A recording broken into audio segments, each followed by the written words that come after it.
Hello， 大家好，我是 Spectre， 这里是野火。那今天这一视频继续前面腾龙 2.8 变焦军团的评测系列。那这一期视频给大家带来的呢是腾龙的这支2875 f2.8 标准变焦镜头。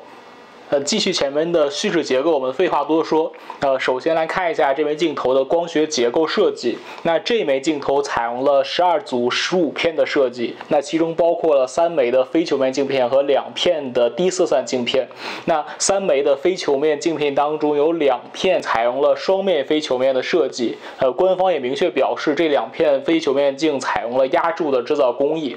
这支镜头在前面7组几乎和索尼的2470 G Master 采用了一样的光学结构设计，但是在后面完全采用了不同的设计方法，尽可能多的利用了凸透镜和大虚的镜片来缩减体积。那这样也使这枚镜头在相场边缘的成像角度更大，牺牲了边缘的画质。这也看出了这枚镜头和索尼的2470 GM 采用了不一样的设计理念。这枚镜头尽可能的来缩减体积，而牺牲了边缘微不足道的画质下降。而索尼的 G Master 则采用了更平直的入射角，来追求边缘极致的成像质量。那这样也增加了2470 G Master 的体积和重量。在 MTF 图上，我们也观察到了这支镜头在画面边缘画质有轻微的下降，那尤其是在广角端的极致的边角，那它的画质的下降相比于 G Master 来看，还是比较明显的。但是在真实的拍照效果上，其实在不是那么极致的情况下，它和2470 G Master 的成像几乎是没有区别的。这也是这枚镜头非常值得称道的地方，就是在保持了如此轻便小巧的体积前提下，实现了几乎相等的画质效果。说到这里，我们再具体的看一下这枚镜头的体积和重量。这支镜头得益于它67毫米的口径，整体的重量只有550克重。那对比起来，索尼的 GM 镜头的重量达到了880克，整整重了50%。在收纳体积上来看呢，它的长度和索尼的 G Master 其实是差不多的。但是由于它的口径非常的小，所以说整体外观相比于索尼的 G Master 来看的话，还是纤细了一圈。那在收纳起来呢，还是非常省空间、不占地方的。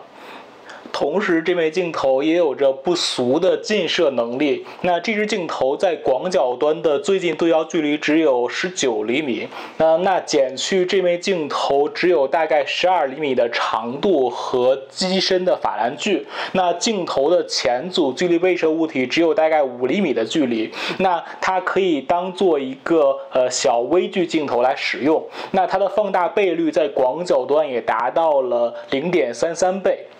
那在长焦端呢，它同样可以实现45厘米的最近对焦距离，最大的放大倍率可以达到0.25倍。同样，它的近摄能力也是非常强的。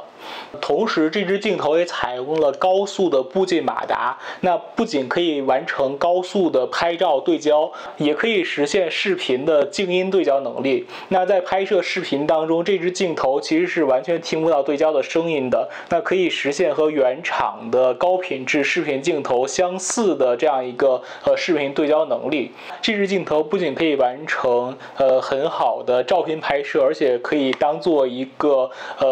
应急使用的视频拍摄镜头。这支镜头美中不足的地方就是它整个的镜身都采用了工程塑料的结构，那使得这个镜头的手感还是体验上面还是没有金属镜头更好的。那在变焦和对焦环的转动的时候，它的结构稍微还是有一点松垮。但是我们不要忘了，这支镜头只有550克的重量，那相比于其他的原厂镜头和2.8光圈的镜头来说，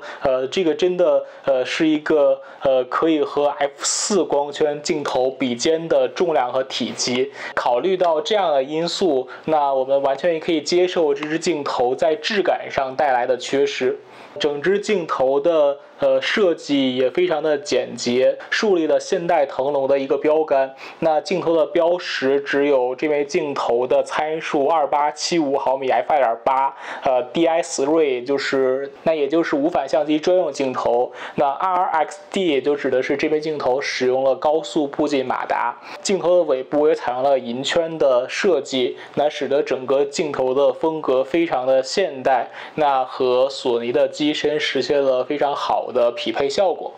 我已经使用了这支镜头2个多月了，这段时间我们也带着这支镜头去了不少的地方，那我拍了很多的照片，下面我们就来看一下我们这段时间利用这支镜头拍摄的照片吧。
这枚镜头便携小巧的风格给了我们很深的印象，带着这支镜头去旅行完全不会成为一个负担，而变成了一种享受。好了，今天的这期视频就到这儿啦。如果你喜欢我们的视频，欢迎点击屏幕下方点赞按钮，一键3连，关注我们的频道并点亮小铃铛。我们在今后的节目当中还会继续我们之前腾龙的测评系列，给大家带来腾龙最后一支 f2.8 变焦的全画幅镜头，也就是那支广角镜头。那欢迎大家关注我们的频道，锁定后续的更新。这里是野火，我们下期再见。